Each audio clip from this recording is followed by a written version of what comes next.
ఆయన అలా కాలు మీద కాలు వేసుకోగానే భరతుడు వెనక్కి వెళ్ళిపోతాడు. యువరాజు కూర్చోవాలి ముందు, కానీ యువరాజు వెనక్కెడతాడు. ఎవరు కూర్చుంటారంటే అగ్రేవా చయతి ప్రభంజనసుతే. ప్రభంజనసుతుడు అంటే హనుమ. హనుమ కూర్చుంటారు. ఎందుకని? తత్వం మునిభ్య పరం. భరతుడికైనా ఇంకా రాజ్యం చక్కబెట్టడం, పన్నులు వసూలు చేయడం, వాళ్ళు బాగున్నారా వీళ్ళు బాగున్నారా ఉన్నాయి. రామ సేవ తప్ప, రామనామం తప్ప, రామ కథ తప్ప, రామతత్వం తప్ప ఇంకోటి అక్కర్లేనివాడు హనుమ.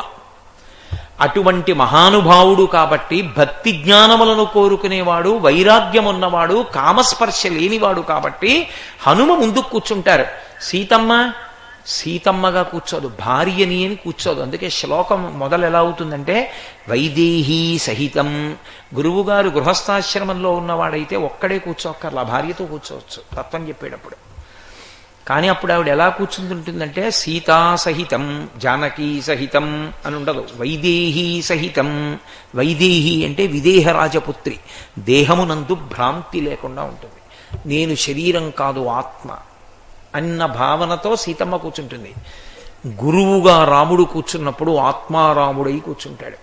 భరతుడు వెనక్కి వెళ్ళిపోతాడు, హనుమ ముందుకు వచ్చేస్తారు. అగ్రేవా చయతి ప్రభంజన సుతే తత్వం మునిభ్య పరం వ్యాఖ్యాంతం భరతాదిభి పరివృతం.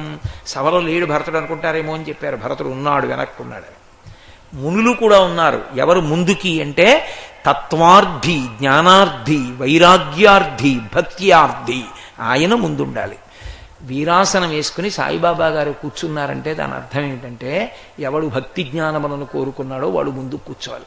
అందుకే కానీ పనికి మాలిన కోరికలన్నీ కడుపులో పెట్టుకున్న వాళ్ళు అక్కడికెడితే ఆయన చిన్నబుచ్చుకుంటాడు. తప్పది.